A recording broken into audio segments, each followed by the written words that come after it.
आपकी एक इंट्रोडक्शन दे दीजिए शॉर्ट में, आप क्या करते हो?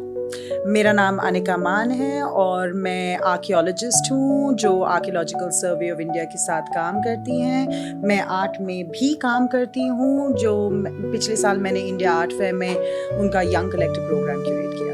ओके, पिछले पॉडकास्ट में आपने तंत्र की बहुत सारे बातें की थी, क्योंकि लोग आर्कियोलॉजिस्ट के बारे में ये नहीं समझते कि हिस्ट्री एक बहुत लंबा चौड़ा सब्जेक्ट होता है और आप पूरी हिस्ट्री को स्टडी नहीं कर सकते, आपको अपने सब्जेक्ट्स चुनने पड़ते हैं। बिल्कुल।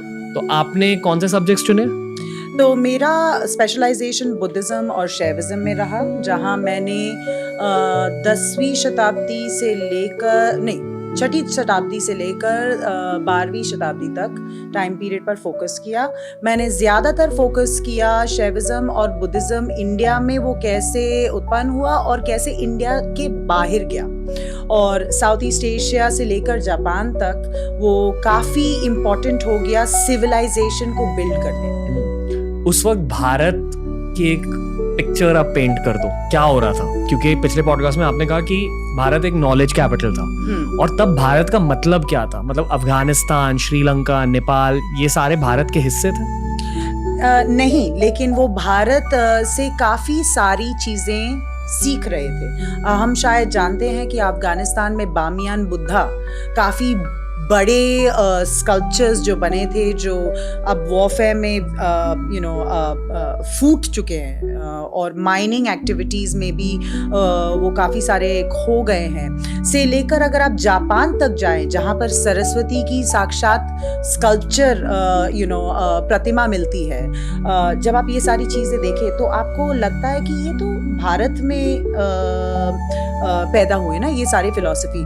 हिंदुइज्म में क्या बनता है? ब्राह्मणिज्म बनता है, शैविज्म बनता है, वैष्णविज्म बनता है। अगर कंबोडिया में सबसे बड़ा मंदिर पूरी दुनिया का विष्णु भगवान के लिए बनाया गया था, विष्णु भगवान तो इंडिया से आए थे, तो भारत का क्या इमेज रहेगा? मैं आपको ले जाना चाहती हूँ 11वीं शताब्दी पे।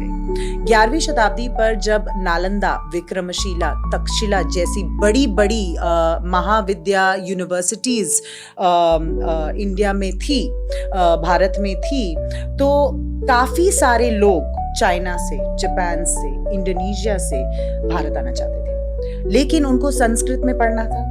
तो भारत आने के लिए कुछ देशों में, जैसे इंडोनेशिया में हमें इंस्क्रिप्शन मिले हैं। इंस्क्रिप्शन जो बिल्डिंग के ऊपर जो टेक्स्ट लिखा जाता है उसे कहते हैं, करेक्ट? सो इंस्क्रिप्शन में लिखा है कि अगर आपको नालंदा यूनिवर्सिटी में या विक्रमशिला यूनिवर्सिटी में जाके पढ़ना है तो आपको अपना संस्कृत का प्रिलिमिनरी एग्जाम यहाँ पर देना पड़ेगा। अगर आप पास हो जाए तो आप नालंदा जा सकते हैं। दूसरी चीज, बुद्धिज्म में आज तक अगर आप सारनाथ जाएंगे तो आप देखेंगे कि वो बोर्ड लगा रहता है कि इस बिल्डिंग पर सोना ना लगाए। सोना मतलब वो गोल्ड फॉइल, गोल्ड प्लेटिंग।